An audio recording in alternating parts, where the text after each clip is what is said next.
Hello, welcome to CrossCurrents, produced by the City of Fort Collins in cooperation with the Larimer County League of Women Voters. I'm Barbara Rutstein, the moderator for today's program. Our topic is parking in Fort Collins. What is the future? Anyone who goes to downtown Fort Collins knows it is a matter of luck to find a parking space near your desired destination. Even a short stop on a Sunday morning can involve circling for a parking space. With more high-rise residences and businesses encroaching on residential neighborhoods, we risk losing the quality of life so desirable in the traditional older neighborhoods if parking is not provided with these new developments. In the neighborhoods around the university and in Old Town, the impact of students and workers parking disrupts the feel of a casual family area and displaces visitors and owners' parking needs. There have been several articles with statistics showing that in some areas, transit trips are increasing and fewer young people are commuting by car. In Fort Collins, 6.8% of the people commute by bike, and only 1.4% use public transit. It is too early to know if MAX will change these statistics. Yet, as the city increases in density, it seems that parking problems will increase faster than using any of the usual solutions. The city acknowledges the problem and has formed a parking advisory board and has not identified a funding source to pay for future parking needs. To discuss the issues surrounding parking problems, we have a panel of varied viewpoints and expertise.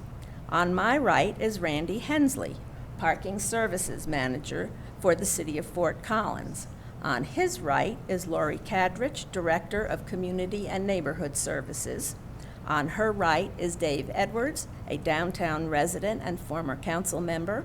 On his right is Susan Kirkpatrick, a former mayor and current business owner.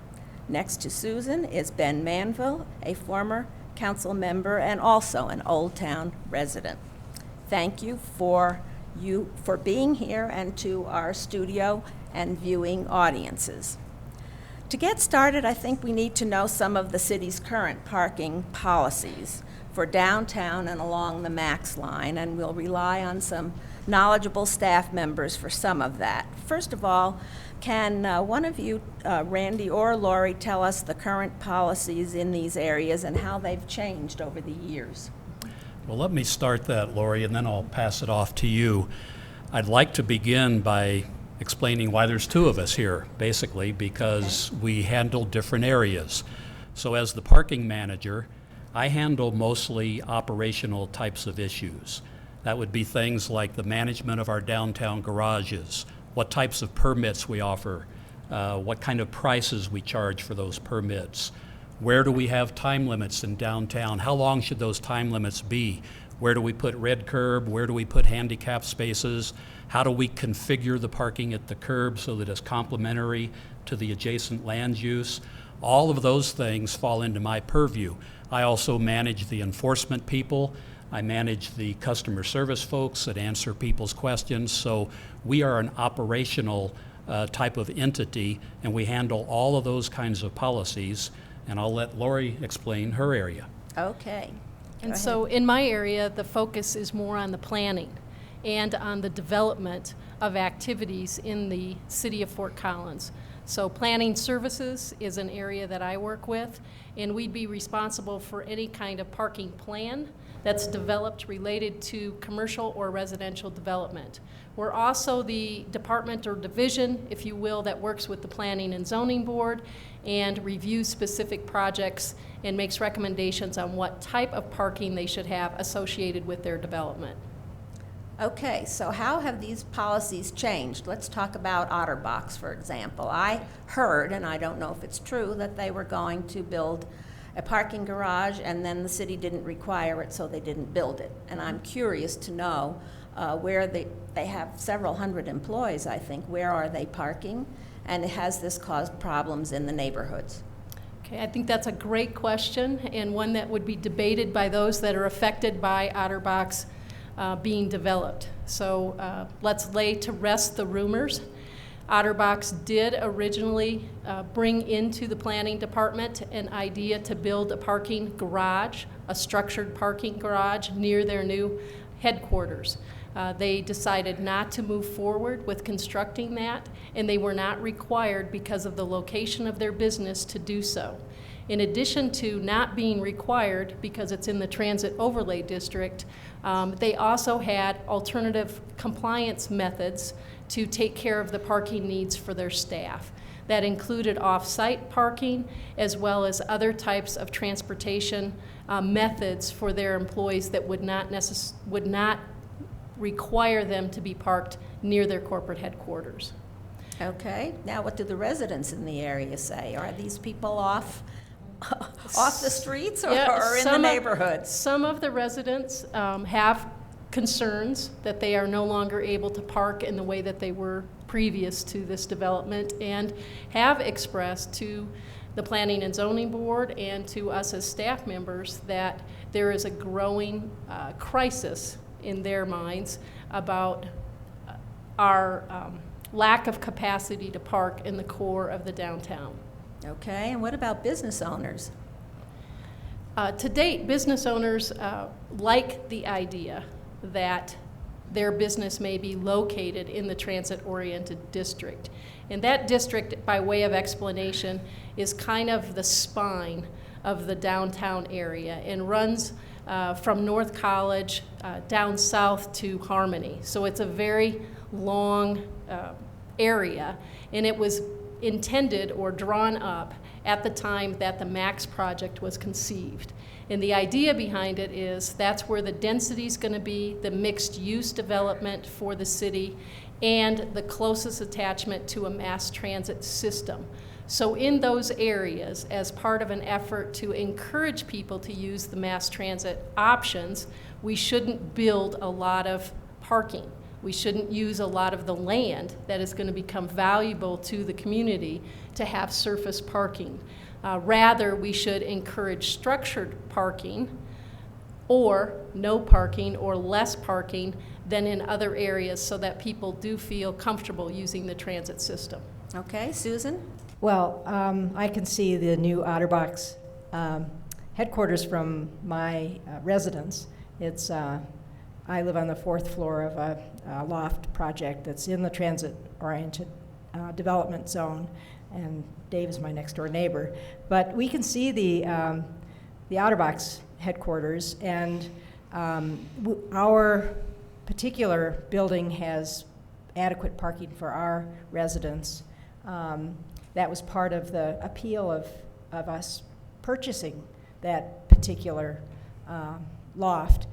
And I think that the fact that there are so many employees downtown is really a wonderful safety feature for me as a resident.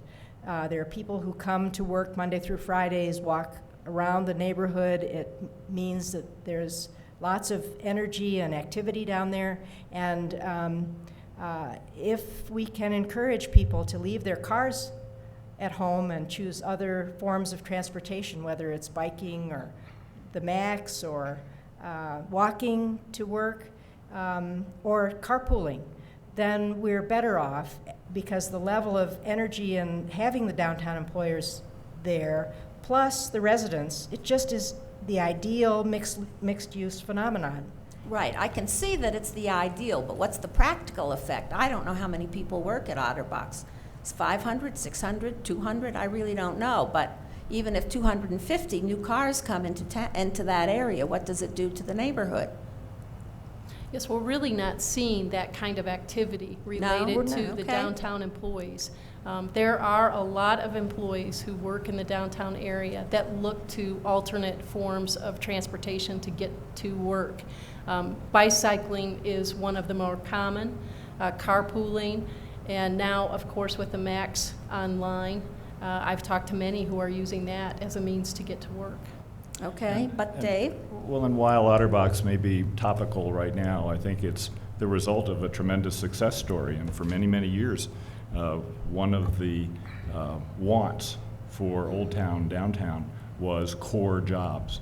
And now we have core jobs growing rapidly in the downtown area, which has a tremendously positive ripple effect on the downtown businesses, on the livability of the streets at noon and in the afternoon and in the evening.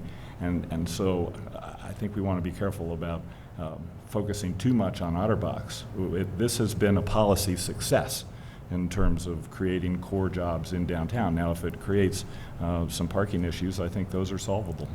Okay, And good. Ben? I think it's interesting to hear this talking about jobs downtown, and I do think very often it's feasible for someplace which is jobs for the people to have an alternative transportation source.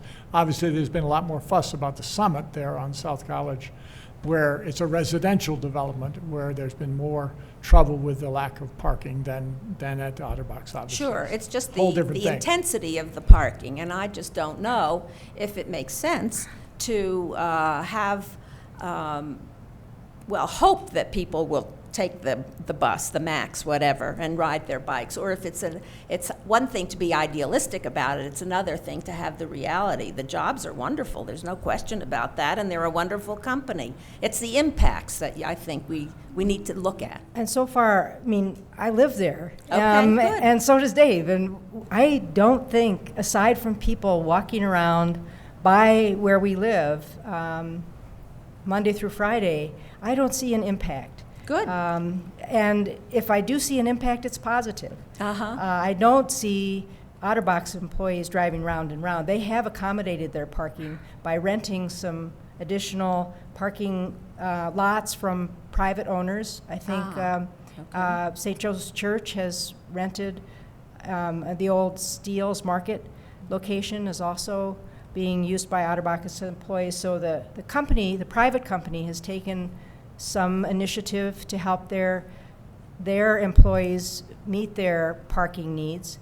But in terms of the impact on me as a resident, I have seen nothing but positives from the presence of that company downtown.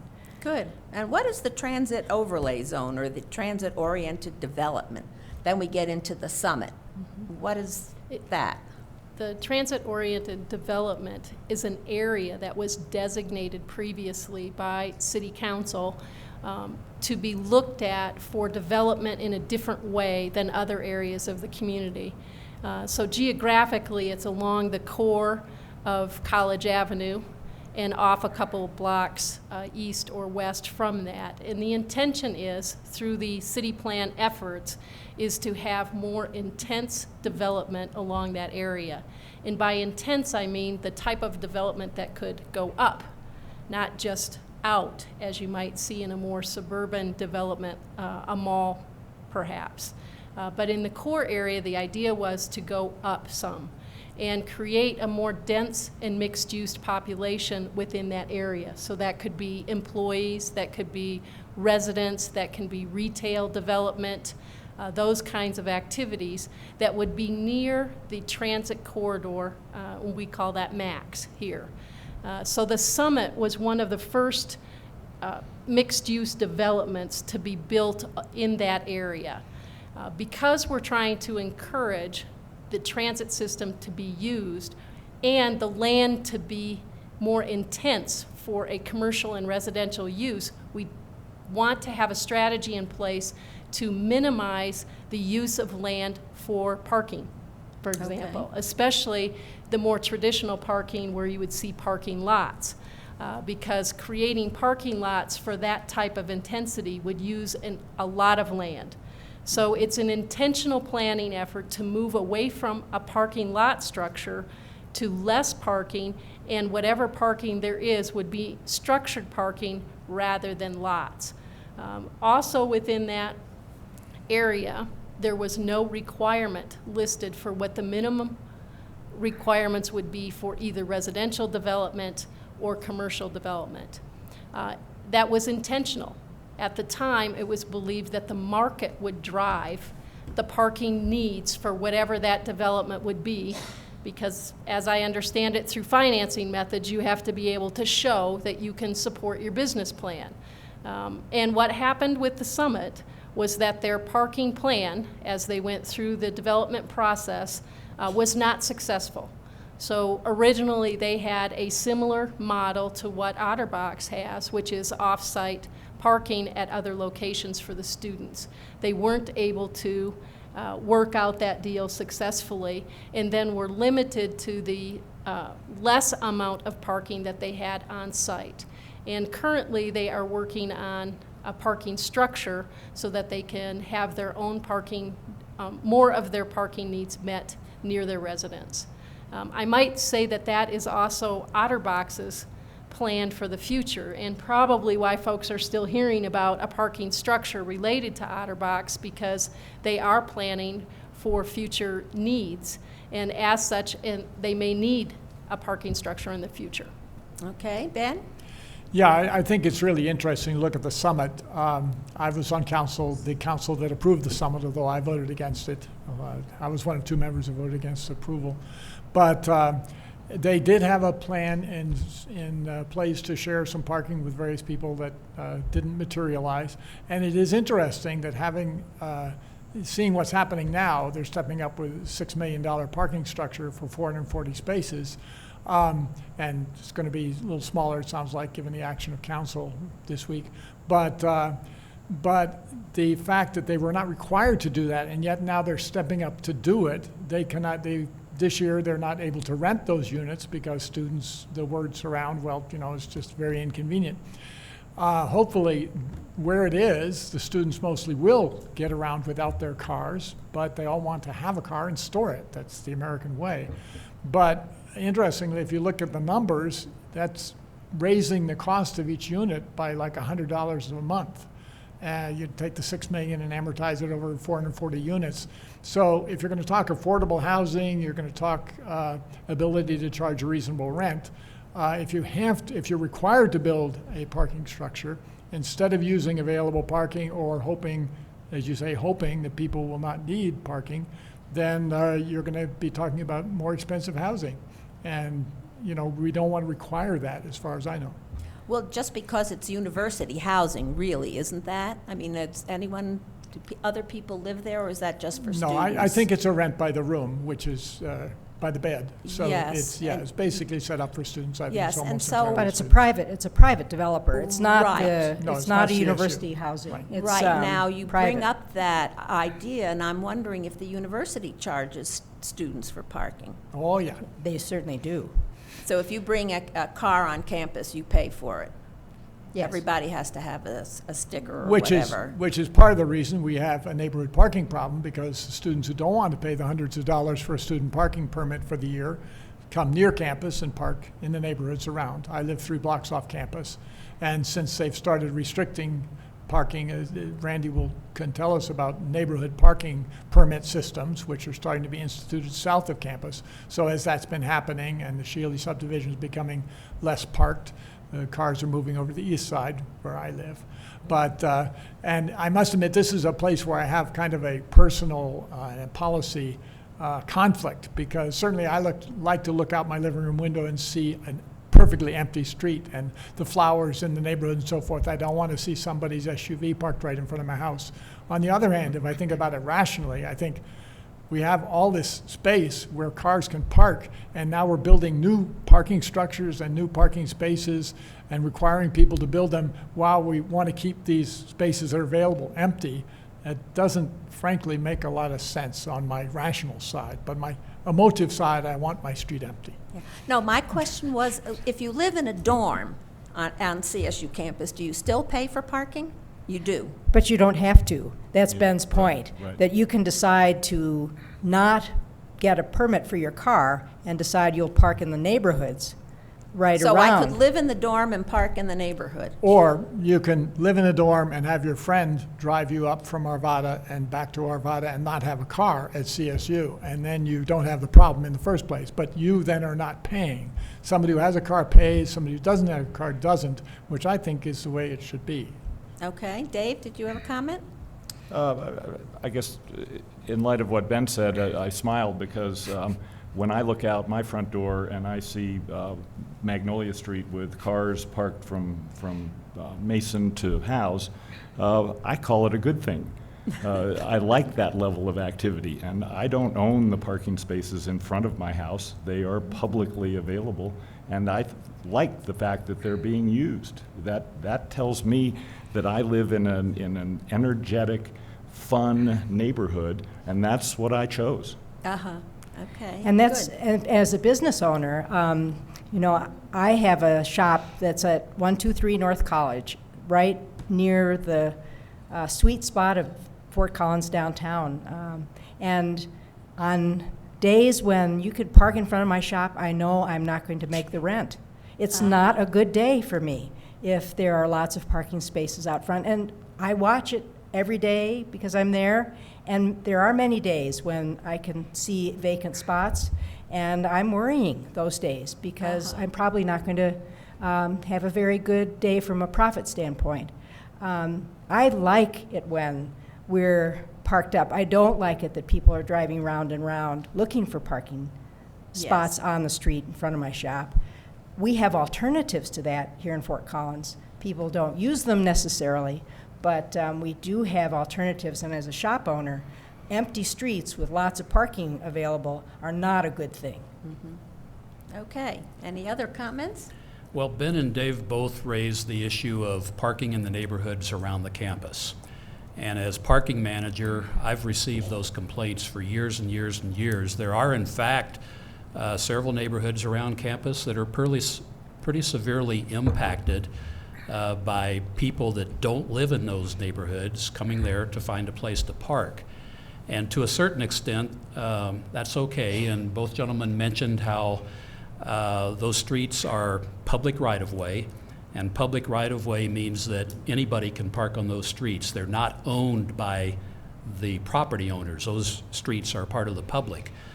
But if you get to the point where you can't even park in front of your own house anywhere on the entire block because all of the spaces are taken up by people that don't live in the area, then that's an adverse impact that is over the top. And our council recognized that a couple of years ago and passed an ordinance authorizing us to implement a residential parking permit program, which is a brand new thing. We've never done it before in Fort Collins.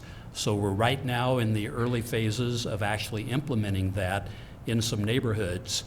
And there's a process that we go through, and I won't get into all the details because it's too lengthy, but we're finding that the neighborhoods are very appreciative. And the rationale behind the ordinance that council passed was to preserve the quality of life in those neighborhoods, to mitigate things like the congestion caused by people driving around looking for a parking place, the safety issues, the noise, and so on. So that program is currently in place. Okay, any questions from our audience? If you'll just give us your name and then ask your question, either to one person and then I'll let all of them answer. Okay, thank you. My name's Ed Pilkington. I have a question regarding, you mentioned the free market society would determine the amount of parking. Now, I see the same formula, but it should go a different direction in that two of the panel mentioned that what attracted them to their unit was the fact that they had parking as part of it. So you probably paid more money for that. So to me, the summit was given an incentive to build, from the city, to build, you know, a limited parking facility. So with the amount of parking, and that would then translate to, well, they shouldn't be able to charge as much rent, so they were given an incentive. So to me, why is it the free market decides the parking? Why isn't it the amount of parking and the units decides what they get to charge? That's a great question, and it's definitely what has been put in place right now. And so, as I was describing before, when that transit-oriented district was put in place, the theory was the market would drive. As a result of the summit, it didn't seem that the market was able to take care of it under all circumstances. There's been a number of other developments within the district that have been sufficiently parked, but this one was not. And again, not because they had intended not to have it parked, but because their alternatives didn't work out. So what the council did around the same time as the residential parking program was approved was put in place a temporary ordinance requiring a minimum number of parking spaces per bedroom would be required for those units. They also authorized funding for a study so that we could look more thoroughly at what the parking needs are within this special area that has transit available to it. And we're just about wrapped up with that study, and we'll be bringing alternatives to the City Council for consideration. And one of those alternatives is to require a minimum number of spaces for multifamily units as well as commercial development within this core. Yes, Ben? But I would just comment that I think, yeah, I've read that, but there also are possibilities for alternative satisfaction of that requirement. So you don't necessarily have to build those spaces if you can find shared parking or whatever. So if the Summit, for example, had that plan and shared spaces with CSU and had that in writing and definite before they'd gone forward, it's possible that that 70% requirement wouldn't have been enforced. Is that right? Under the current rule? Well, under the proposed rule. So we The haven't. temporary rule, though, even under the temporary rule, can temporary- people do an alternative satisfaction or not? Under the temporary rule, they could make an alternative proposal, but it isn't set up as structured as what we're proposing to the council with the next phase. Okay, interesting. Yes, Susan? I think it's interesting, too, to think about the impact on affordability, and Ben mentioned that. And the Parking Advisory Board did hear the presentations regarding the proposed transit-oriented development rules that will come to City Council soon. And one of the concerns of several members of the Parking Advisory Board was to make sure that affordable housing needs were recognized. And the staff members did a very nice job of taking the proposals to the Affordable Housing Board. Part of what we know about parking behavior is that for different groups of people, there are different parking needs, and they're not completely unknown. For example, people over senior affordable housing, the number of parking slots for people who are seniors is quite a bit lower than the average college student. And so to take that into account when a development proposal comes before the city, that would be part of the new rule, to understand how the particular proposed land use would be intersecting with parking needs. Well, there's a couple of key things, I think, that we'll be proposing to council. One is to continue to model what the actual parking is in this core area. And then as each project comes through, run that through a model, and Randy can probably speak to it more thoroughly than I can, but run that project through the model and see what the actual needs are for that project related to what is available in the downtown. That ties more with what Ben mentioned with the alternative compliance and what the other user groups are, because there is some science behind parking that we can rely upon as new development comes into these areas. And so right now we're gathering more tools for the toolbox, is how the Planning and Zoning Board described it to the council. Because they're the board that was responsible to decide should these projects move forward or not, and they felt like they didn't have enough tools. So right now, as a result of this study, we'll be bringing back a fair number of different tools that the Planning and Zoning Board could use, as well as project planners and developers of these more intense projects going into the core of our community. Go ahead, Dave. I guess I have a concern that we are in changing times right now, and we have some conflicts. And I was at a recent Planning and Zoning Board hearing where a project was recommended by the staff to be denied because of parking issues, when in fact they were complying with the existing parking policies. And my concern is, if we don't fix these conflicts soon, we will end up holding every potential proposal hostage over conflicting policies, and it will be a mess.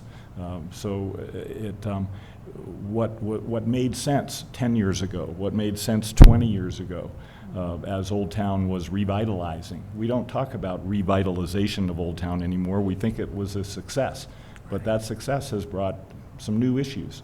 And if we don't get them resolved, I think we will have even more unintended consequences.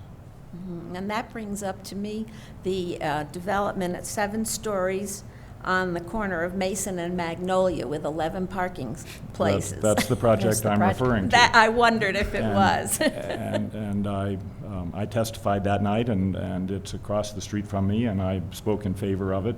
And I scratched my head when our staff, meaning the city staff, recommended denial based on height and parking. Both of those issues, they had in fact complied with the code, and yet staff recommended denial, and it was approved, but it was a slim margin. If I might speak to that, Sure. because I don't believe the staff recommendation was denial based on parking. The staff recommendation was related to the size and the massing in these, what we call when it's a taller building in town. So as a building goes up in height, there's a requirement in the code for that building to step back. And the idea behind that is so that as you're walking through our core of downtown, it isn't going to feel like New York City or downtown Denver, where the buildings are all right up to the sidewalk, and they're straight up and down like this. So the idea that was developed in Fort Collins was to be more pedestrian friendly. And so that those taller buildings, as they're built, would what they call step back, so that it isn't overshadowing the pedestrian experience in the community. So as I recall that staff report, that was the key issue that staff was recommending denial over. I don't disagree at all that parking came up in the conversation that night, but I don't recall it being a reason for the staff recommending denial. And does anyone know the logic behind the developers for thinking they can have a restaurant on the top floor and no parking? I mean, it's not any place I would think of going. I'd think, well, I'll go someday when nobody else is there because I don't want to park 2 miles away. I want to go, I want to eat, and I want to go home.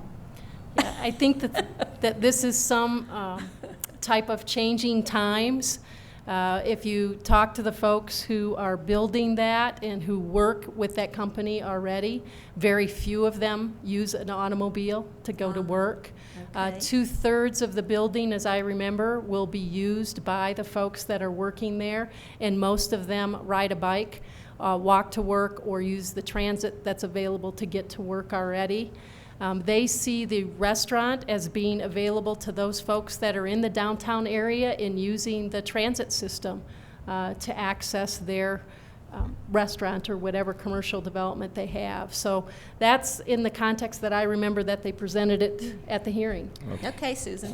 And just last Monday, this week, 6,700 staff members, including faculty at Colorado State University, got 3 years of bus passes as part of the new emphasis on alternatives to bringing your car on campus.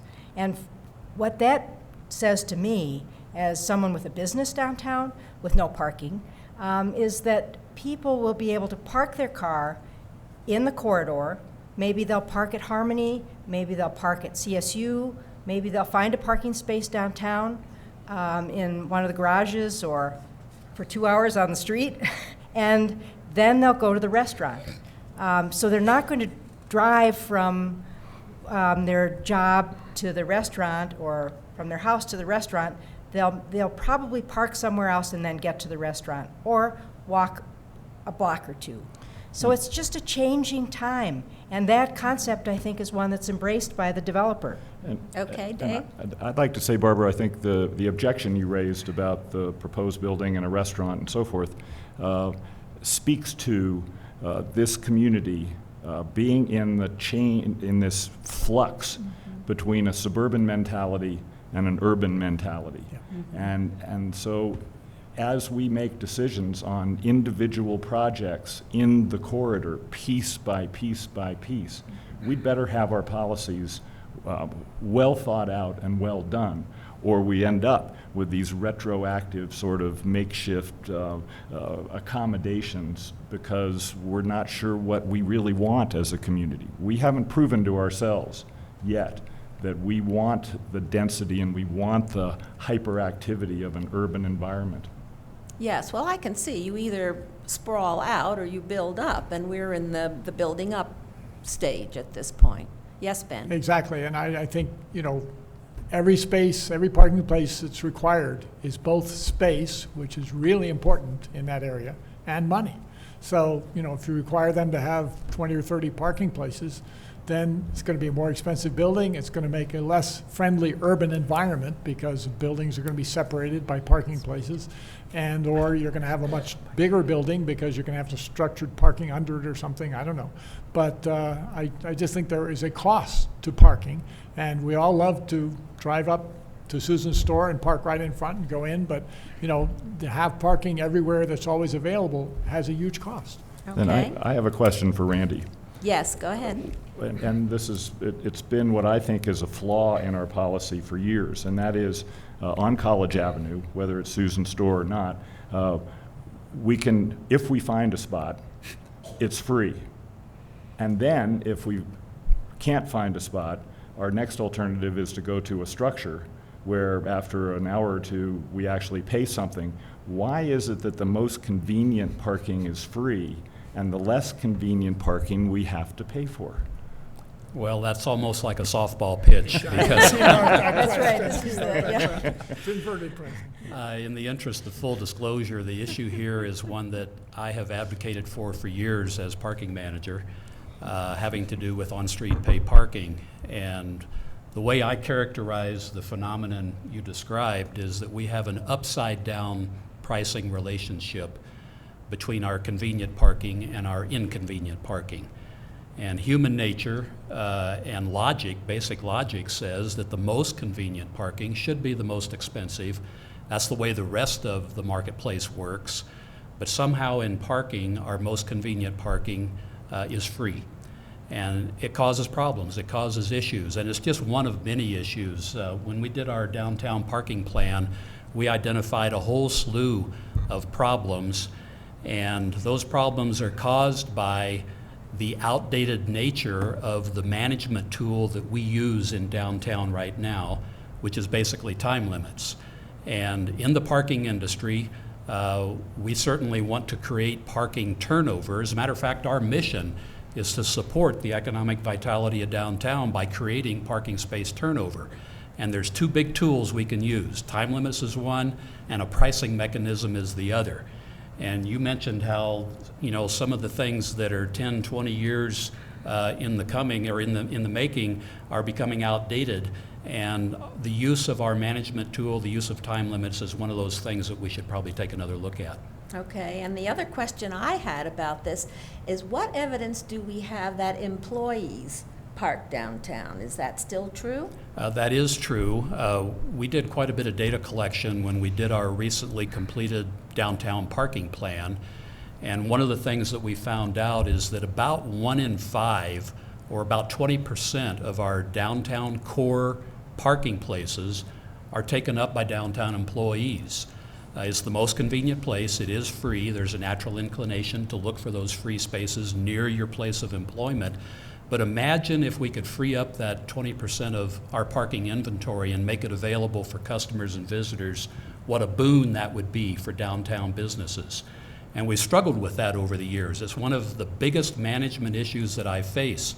It makes us do things like impose a 4-hour rule, which is very inconvenient and hard to understand, but that's targeted right at downtown employees, trying to get them off the street and pick a more appropriate long-term parking place. So that is definitely one of the issues that we need to address. Okay. What about parking meters? Well, I hate to use the term meters. That's an outdated technology. There's so much more new technology these days, which is easier, much more appropriate for a town like ours. Pay by cell phone is an example where if you pay for parking, you go to a meeting, you're going to run a little bit over, you'll get a text alert on your phone that says you're about to run out of your parking. You can pay for a little bit more right there from your meeting without going back to your car. So there are a lot of new technologies that we need to look at. And I recognize that this issue is highly controversial. It's very, very sensitive. It's probably not the time to do it today, probably not even tomorrow, but soon, because of the coming changes and the coming pressures that are just surrounding downtown, we're going to have to look at this issue. Okay, any other comments on that? Everybody willing to pay for parking downtown? Yeah, I've advocated for paid parking downtown for a long time, and I do agree that parking meters are not a way to go. One wonderful thing about the technology fixes that people are using in various places now is that you can have an easily escalating pricing mechanism. So maybe the first 15 minutes is free, and after that it's a quarter, and then it's 50 cents, and then it's $1, and then every 15 minutes is more expensive than the one before. So you encourage, again, turnover. Turnover is what we're looking for. We want people to do some business downtown and then move on, let somebody else do some business downtown. So that would be an ideal for me. And I do think maybe it's a little too soon because the technology is definitely in flux and these things are just developing. But I think soon it'll be time to look seriously at that if we can. Just, it's interesting that parking meters were invented by those progressives in downtown Oklahoma City in 1935, the Chamber of Commerce there, that wanted to get people to not park all the time in front of the stores, the employees mostly. So they invented the parking meter to move shoppers into that area, and it worked great. Okay, Susan? Well, I've been skeptic of the discussion that first, to my ears, said parking meters. First, I find them ugly. I think they would make a very poor impression of our beautiful downtown, especially with our unique quality of center parking, which makes us so attractive and interesting. I have worried that we would reinstate the parking meters whose little stubs I still see as I walk to work, making us ugly again. I've objected to that. I am concerned because in my store, 40% of my customers are not from Fort Collins. I draw from eastern Colorado, southern Wyoming, western Larimer County and Jackson County, and we would be the largest city, the last city before the North Pole, if you went straight up. And we had a special quality of life with no parking meters. But I have become persuaded that that we do need to have some system of on-street paid parking. And I am so looking forward to having the more long-term discussion with community participants about what that looks like in Fort Collins. I know we can come up with a Fort Collins solution that doesn't look just like Cherry Creek, where on-street paid parking is a failure. The businesses are finding they're losing business because people hate the on-street paid parking. We say we want to create turnover. Well, that's all fine and good, but if it's turnover and fewer sales, then the community is really worse off. So I know we can find a solution in Fort Collins that works for us, that's flexible and priced right, but we're not there yet, and we have to have a much longer discussion. And Dave? this is purely anecdotal. I can't prove it. I don't have the facts and figures that Randy has probably, but I think we have, by the success of Old Town, we've reached a tipping point. We're there. And so the longer we maintain the status quo in the face of some flawed policies, I think we're making a mistake. So I would like to see us, as we urbanize, let's put in place policies that other communities have shown to be successful. And I don't know what that is exactly, but I hope we don't delay much longer and we don't just maintain the status quo because change is concerning to people. We've reached the tipping point.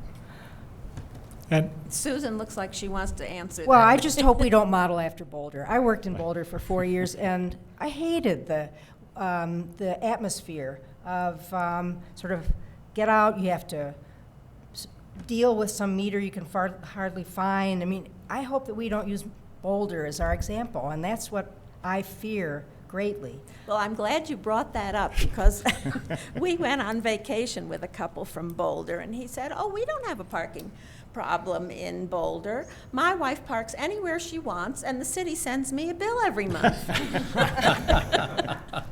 So that's how they deal. One couple in Boulder deals with it. Ben? another, just a remark, one more advantage of not going with meters, but going with some more technological solution is the flexibility you get. You're not investing millions in putting in hardware. You can change the system 5 years from now rather than building it for 20 or 30. And my response to that is then the customer has to have the hardware. I don't have a smartphone, so I would have to invest, I don't know what they cost, $500 for a smartphone? There would have to be alternatives for people who aren't smart, Barbara. Yes, okay. And that's why we need to have a long discussion. That's what I mean about my Eastern Colorado customers. Many Yes. of them are older people. They don't have smart technology. I need those customers. So Right. let's take it slower. Who else had a comment here? I Yes. had one more thing, and I wanted to, Yes. I wanted to let Susan know that I'm very sympathetic to the concern that she raised as a business owner, that I kind of view my role as parking manager in the sense of the Hippocratic Oath where you first do no harm. And definitely, we do not want to do anything that negatively impacts our businesses. Remember the mission that I said, going for the mission of my department, which is to help support the economic vitality of downtown. That's the primary goal that we want to accomplish. And there are two rules of implementing on-street pay parking that when you break them, it doesn't work, and when you do them well, it actually makes things better. And those two rules are, first, you never want to put on-street pay parking where demand is not warranted. So Susan mentioned earlier about looking out her front window and seeing empty spaces. You wouldn't want to put on-street pay parking in a situation like that. The second thing is that I talked earlier about some of the things that are happening problem-wise downtown, and one of them is that often we have 100% occupancy and people can't find a place to park. It creates a phenomenon called cruising, people driving around the block looking for that free parking space. And we need a tool to help control occupancy. You mentioned in your opening that when you come downtown, you're lucky if you can find a parking place. We want to change that so that anybody that comes downtown can find a parking place. And part of that is to have the right occupancy. So 100% is too high, obviously 0 is too low. There's a sweet spot in there at about 85%. And in order to obtain that optimum occupancy rate, we have to have the right price. So that's the second rule of implementing on-street pay parking, is to make sure your price is right. And if your price is too high, your occupancy is going to be too low. If your price is too low, like what we have now, it's free, then your occupancy is going to be too high. So we need that as a management tool to make sure that we can manage that resource in an optimal manner. Okay, and what about a parking authority? Have we talked about that? Or a parking development fee if there are new developments and they need to pay into development fees? Because right now we don't have funding if we have to build a parking garage. Is that right? I don't see anybody stepping forward on that one, so I'll introduce my thoughts here, and then I hope somebody else will take it. There's several different tools for making decisions about how we manage parking. You mentioned a parking authority. A parking district is also another term for that, and basically what it is a quasi-governmental body that can make decisions, and part of that is that you get people on the board of a parking authority or a parking district who are directly impacted by the decisions that are made. They have skin in the game, so to speak. They have a vested interest. And that's one of the reasons why we created a parking advisory board that Susan is our chair of, is to make sure that we had people from the downtown community that are involved in our decision-making process. One of the other rationales for a parking authority or a parking district is to do funding like you mentioned. So if we implemented a parking impact fee or a fee in lieu of parking that the district could administer something like that as well. Okay, Susan? I think that our culture here in Fort Collins is one that would be suspicious of quasi-governmental authority with more power. I think the city council is historically interested in maintaining that responsibility, and so I think that an alternative to our current parking advisory board is probably some years off. But I do think that it is an opportunity for the Parking Advisory Board, working with the Planning and Zoning Board and the City Council, to come up with some mechanisms for financing parking infrastructure. But I like to think of it more in terms of a transportation infrastructure, not just parking, and also it's outside the downtown. With the opening of Max, we now have the possibility that people will start parking along the, stops, and that will become a free-for-all.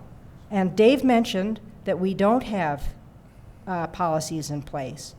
And wouldn't we need some mechanism, not just in downtown, but on a citywide basis, to create some ways that people can park their cars, their bikes, pedestrians can access our transportation infrastructure more systematically.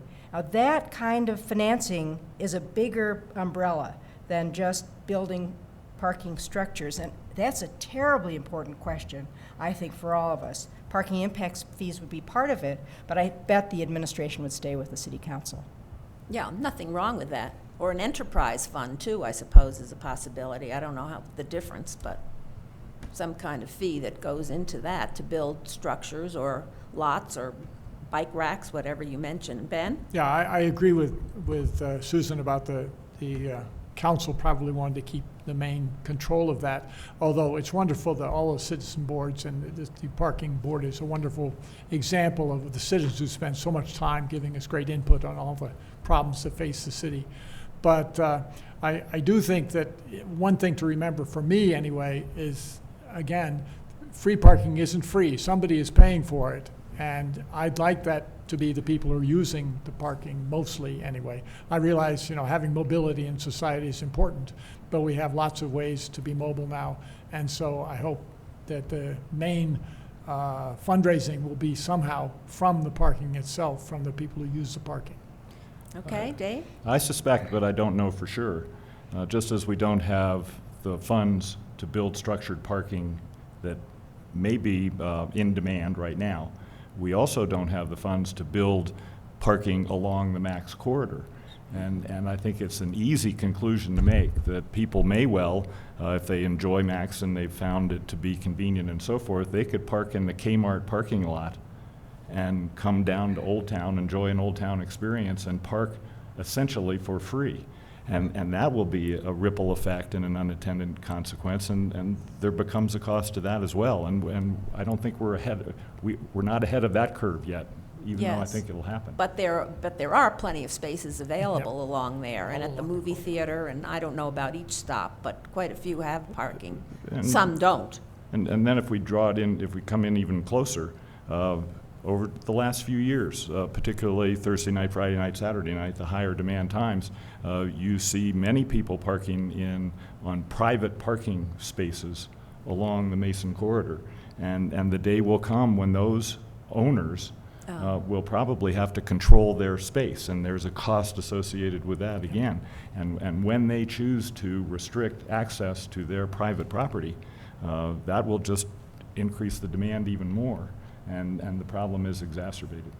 Right. Susan? And that was one of the recommendations from the transit-oriented development, the experts, to look at more public-private partnerships. And Laurie can probably describe that better than I.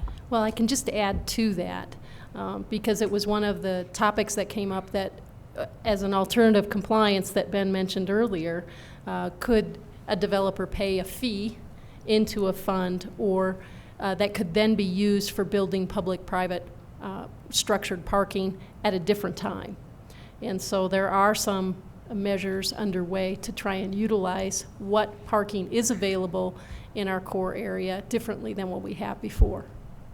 Okay, Ben? And certainly the model of street oversizing fee that we have, if people are going to create a lot more traffic around their neighborhood, then they pay to help rebuild or enlarge the streets. It seems to me that if they're having huge impact on parts, somebody puts a huge residential development somewhere right along the corridor or right downtown, doesn't want to put up any parking or not very much, then having them contribute toward building a parking structure, have every building build a parking structure doesn't seem like the efficient way to go. So to have people put money into a fund that builds a parking structure probably makes sense. It sounds like maybe Otterbox is going to go that way sometime in the future. Okay, any questions from the audience? There's one, I see one. If you give us your name and ask your question. Yes, I'm Nancy Bryan. I must go way back in the discussion, first of all, to say that the assumption that was made by the general group, all of you mostly, that the Otterbox not being required to furnish parking for their new structure is off base. I live near that new building. If those of you who live up at the summit just moved down 2 blocks, you would see and know that that area has been impacted terrifically.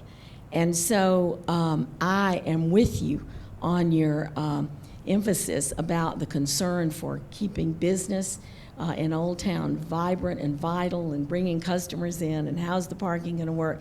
Those are hugely important subjects, but I don't hear as much concern, I'll just say, in the discussion we've heard tonight about the residents. I'm glad that the 2 of you who live right in there have not been impacted. That's good.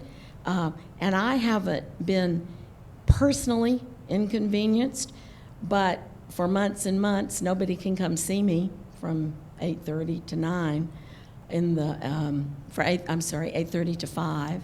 Most days, my washing machine needed repair. The repairman couldn't get there.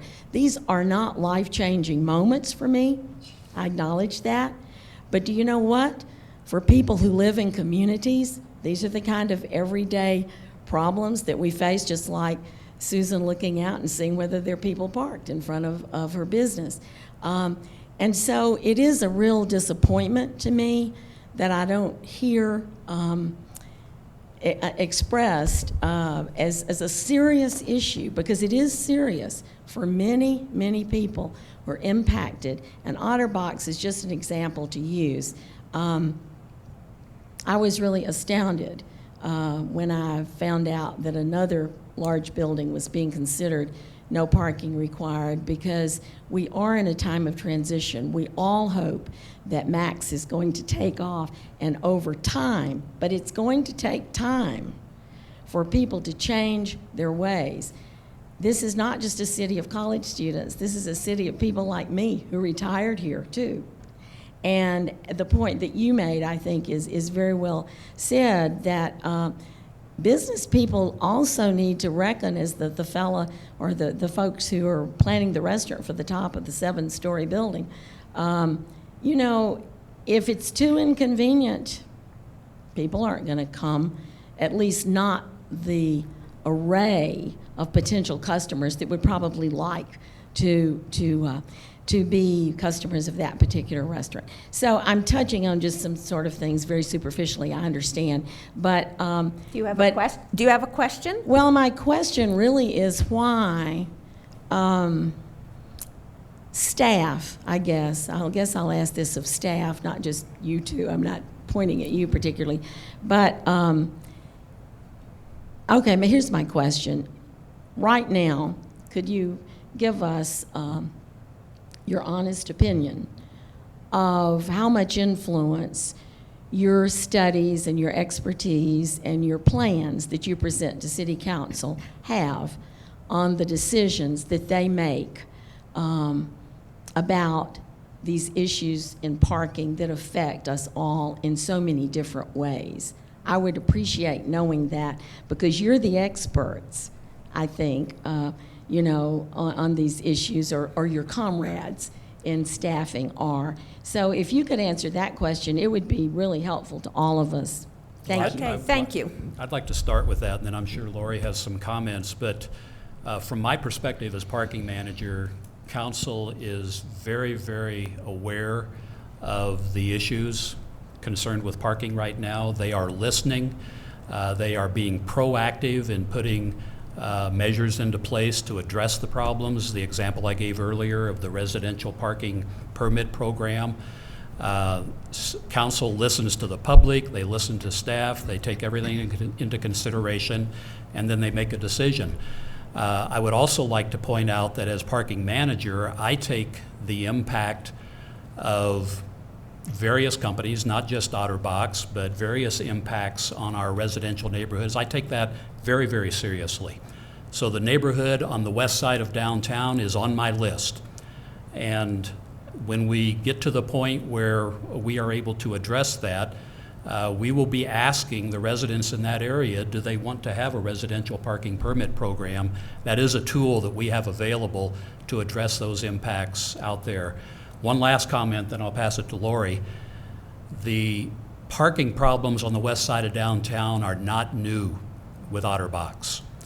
I've been getting calls with concerns from residents over there for most of the 15 years that I've been parking manager, and there are lots of other impacts, including both city and county employees who come to work in office buildings downtown and park out on the west side of downtown. OtterBox, frankly, has been over backwards to be a good neighbor to the residents on the west side of downtown, and a lot of those have already been covered in our discussion. But I do take that very seriously, and we will be looking at that issue soon. Okay, Laurie? Well, if I might add, at least my comments originally were specific to the history of why certain policies were implemented and or why they've changed related to a couple of the projects that you asked. But I may not have emphasized enough that the reason that the City Council authorized a temporary ordinance requiring a minimum parking requirement was because of the spillover effect that was happening to the residential areas. I should also add that in the discussions that I've been part of, from the Planning and Zoning Board side to the Parking Committee side to the Council's discussion about this issue of parking, it is seriously divided discussion. We have spent hours talking about the right policy because you have folks to my right that say, this is what we want for the vibrancy of the downtown. This is what we always planned for. All these people need to do is read city plan and they'll see this is what is supposed to happen. Then we have people who are on the Planning and Zoning Board that live in single-family residential areas or nearby that say, no, we don't think people who bought their home here had any idea that the intensity of the downtown area was going to impact them in this way, and we need to revisit this discussion. And so there has been that continuum in every discussion, typically a 4-3 vote that I've seen related to this topic on what to do during this time of growth. And so I just really want to emphasize, if I didn't do it enough before, that there are elected officials and Planning and Zoning Board members and other board members for committees that have heard this residential impact and are looking for ways to minimize that or prevent future occurrences. And what about, you mentioned the city and county employees who park. The city has parking garages. Do employees get any kind of discount to park there, or do they have to pay to park there? I suppose I should cover that one, Randy, since I have a permit. That's what I use. I'll be glad to, but if you'd like to jump in, go ahead. I want to cover that from a user. The city does offer a discount to city employees that wish to purchase a parking pass. I do pay a monthly fee in order to use the garages. I find that more convenient than trying to find parking near the building in which I work in. And I can use that, and that is a tool that we've looked at for other employers going forward to help offset the cost of parking in these places where we have availability. Okay? And if I could add to that, I don't use the word discount because it's technically not a discount. Any downtown employer can choose to assist their employees with the cost of parking. Both the city and the county elect to do that. They don't pay 100% of the employees parking in the garages. They do pay a portion of that. There are other employers in downtown, private employers, who have elected to pay the total cost of their employees' parking, and they buy permits for those employees to park in the garages. So it's not just a city and county employee thing, and discount is the wrong term. Okay, Susan? I have 2 parking permits as a consequence of renting my shop, and I don't use them because I walk or ride my bike, and so I give them to my employees. And I could, when I have enough business, extend that to other people who work for me as a benefit. And actually, it turns out for the 2 who have my parking permits, it is a great benefit because they come down not just for work, they come down to dine and to shop. So it is really, I agree with Randy, it's not a discount, it's a benefit. And as a shop owner, I love the fact that city and county employees are regularly parking in that structured parking. It's a huge boon to me. Yes, Dave? I want to probably state what's painfully obvious, Susan and I have chosen to live in probably the most urban of the neighborhoods in and around Old Town. And one of the challenges we have is Old Town transitions rapidly to single-family housing. There is not much in terms of transition space. So as core jobs grow and as the vitality and the economy of Old Town continues to thrive, I hope, we will continue to be challenged with these issues. And I think we're headed at breakneck speed towards neighborhoods saying we want to control we want to control the parking on the public right-of-way. Yes, Ben? And I'm really happy we have professionals like Laurie and Randy looking at that and keeping the numbers and so forth, because I think, Shealy was definitely getting impacted very badly by students parking across Prospect in the Shealy subdivision. But they've instituted the parking permit system, our resident system, and I think maybe now it's underutilized in terms of total usage. We're keeping these streets empty, well, not empty, but, and that, I think the residents love that, but I don't know if we're optimizing. Again, this is my conflict between what I would like happening on my residential single-family street, which is only a few blocks from the university, and what I think is maybe the best public policy, which is to use those spaces instead of building other places, build another parking structure on CSU's campus, or have some student parking handled in some way with fees or something in neighboring streets, but not enough to totally impact the neighbors. And if I could just address that, remember I said earlier that our residential parking permit program is brand new. We actually have a mechanism to address what Ben's talking about, and it's called utilization of excess capacity. But we have to let a certain period of time go by so that the neighborhood can stabilize before we go back and we do another set of occupancy counts to find out exactly what the situation is. Once we have determined that there is excess capacity, and these are public streets, so those public parking spaces have to be made available to the public. Once we determine there is excess capacity, we will do that. And we will offer those parking spaces for sale for a price to first come, first serve, so that if people wanted to buy them, and we would certainly put limits on how many of those permits we would sell to non-residents, because we don't want to recreate that problem that we solved in the first place. But Ben's absolutely right. Right now, it does appear that those streets are underutilized. We have to let some time go by, things will stabilize, then we'll take that next step in the administration of the residential parking permit program to address that issue. Okay, what about the parking garages? How full are they on any given day? During a business day, our parking garages are at about 65%, almost 2/3 full. In the evenings, that figure goes down. We're probably at 40 to 45%. Weekends, it goes down even a little bit more. If you go in there on the weekend, usually the first floor and part of the second floor is full. Now, that's not to say that during special events we don't fill up, because we do. So there's 5 or 6 times a year when the parking garages are bursting at the seams, but on average, we're not able to fill them up. And that goes back to Dave's point about the price that we have, which is upside down. Our convenient parking is free, our inconvenient parking has a price. It's like we're paddling against the current, trying to fill up our parking garages. There's this natural impediment to people choosing the parking garage as their first choice because there's a price associated with it, and our on-street parking is free. So that upside-down pricing is one of the things we need to look at.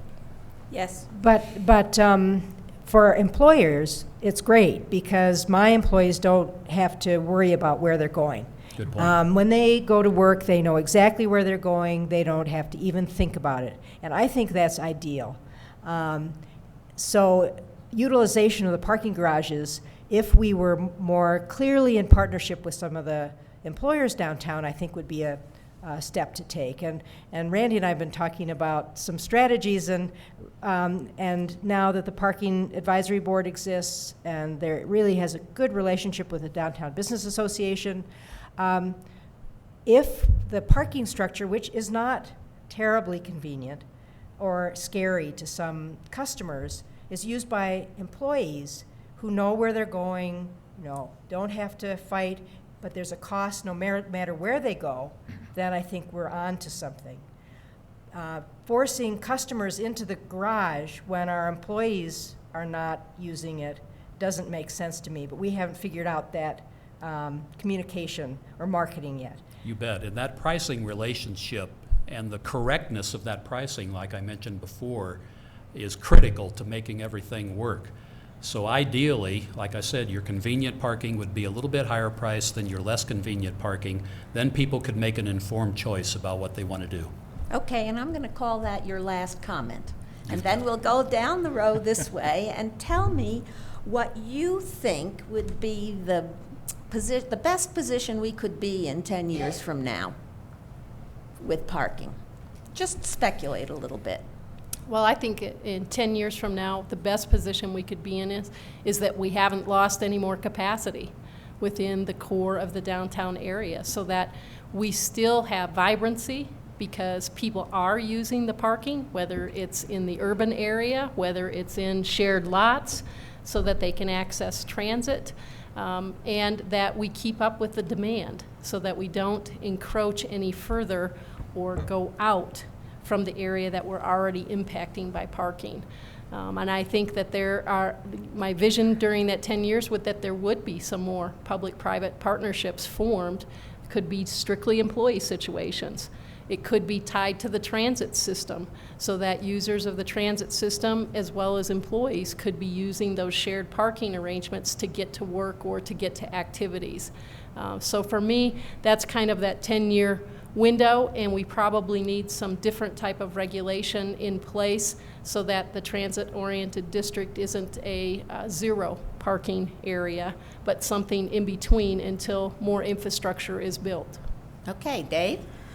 I guess my concern for what Old Town will look like 10 years from now is a bit of a cautionary tale, because if we don't fix some of our flawed policies and we don't adopt some changes, I am not convinced that the vitality of Old Town and the great momentum it has will persist.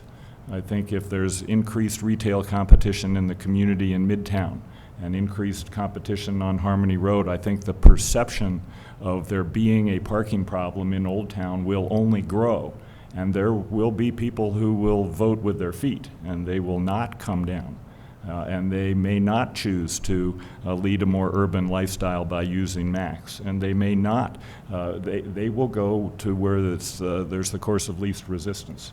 And so I think we have some challenging times ahead of us, and what we are facing is change. And the longer we think the status quo is wonderful, the longer we will create, I think, some even tougher challenges down the road. Susan? In 10 years, I anticipate that Fort Collins will have parking that is managed on a citywide basis, and that automobile choice is one that people use less than they do today, and to access all parts of the community. As a consequence, I think that we will see some increased facilities for people, because I do expect within 10 years, surely before that, we will have some on-street paid parking, not just downtown, but in other parts of the community that we need it too. And we'll have additional parking structure, we'll have additional bike and pedestrian facilities. We will be a much more multimodal community, and parking will be less of a conversation, and transportation will really be more about the conversation at that point. Good. Ben? Wow, bunch of good answers. Yes, I think 10 years from now, some more people, many more people will join the two pioneers to my left and be living downtown. And our residential population downtown will be much higher. And when that happens, some of those lots that are downtown, those parking lots, are going to turn into buildings with structured parking involved in them. And I think this will drive the vitality long-term, so that not only will we have many more good modes of transportation, but we'll have a lot of people who don't need to transport themselves 5 or 10 miles with an automobile to get where they want to go, but they can go out of their front door, as Susan and Dave do now, and be where they want to be right away. Great. Thank you. Yes, Dave? If I might, I'll jump on what Ben just said. I know for a fact that the first year I lived in Old Town, I drove my car 7,000 miles less in 1 year. Okay, very good. Thank you to our panelists, to our studio audience, and to our viewing audience. This CrossCurrents program will be rebroadcast at various times during the month. Please check your local listings for exact dates and times. Copies of CrossCurrents programs are available at all 3 branches of the Poudre Library District and at the Loveland Public Library. The video is available at the League of Women Voters website, which is www.lwv-larimercounty.org. Thanks a lot. Thank you.